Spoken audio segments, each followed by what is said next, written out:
Uprava je na današnji skupščini podala poročilo o uspešnem letu 2020.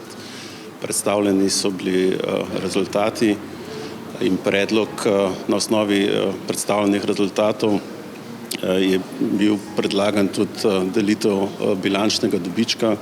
Kar zadeva delitev dobička, smo podprli nasprotni predlog, ki je predvideval delitev praktično celotnega bilančnega dobička.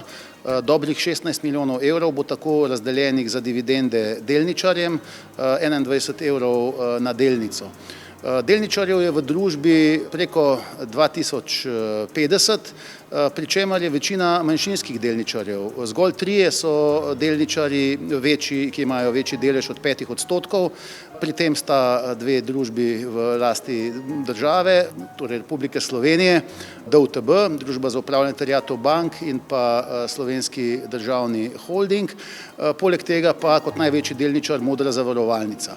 Danes smo na skupščini, sem se priglasil k besedi pri obravnavi letnega poročila za leto 2020 in se nekako predstavil izpostavke oziroma na kratko zapiske iz elaborata oziroma predloga, ki smo ga v Vseslovenskem združenju malih delničarjev pred skupščino posredovali upravi in nadzornemu svetu Cinkarne.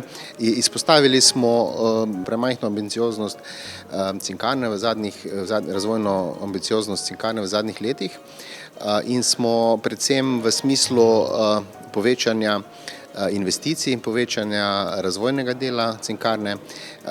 Notri smo opredelili v samem dokumentu kar nekaj koristnih predlogov, od tega, da bi se razširil portfolio izdelkov, potem upoštevanje krožnega gospodarstva, razvoj novih produktov, tu smo izpostavili predvsem področje nanomaterialov, predvsem bi rekel, da zelo pomembno področje v zadnjem času je predvsem baterijsko področje, kjer bi lahko Cinkarna z kemijskimi nanomateriali dejansko zelo kot nek nov produkt lansirala na svetovnem trgu.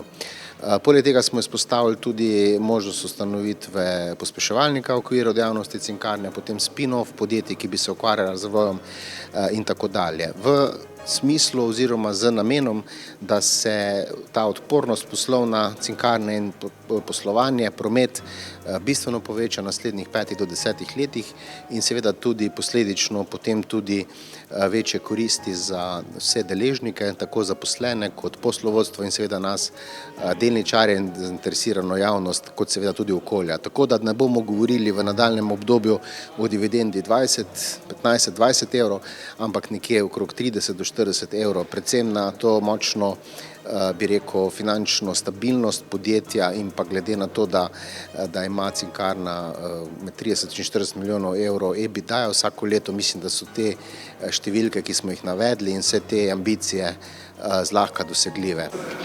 V zvezi z investicijskimi projektami, potencialnimi investicijskimi projektami smo prejeli tudi predlog VZMD-ja. Ta predlog smo skrbno proučili.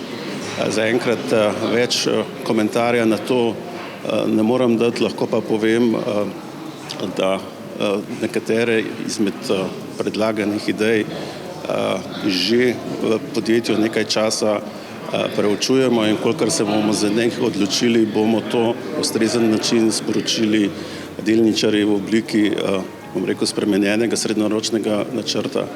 Po tej plati nas veseli, da je bil elaborat, torej sama študija sprejeta z naklonjenostjo in v tem smislu si obetamo tudi v prihodnje konstruktivnega tvornega odnosa ter dialoga tudi z poslovodstvom družbe.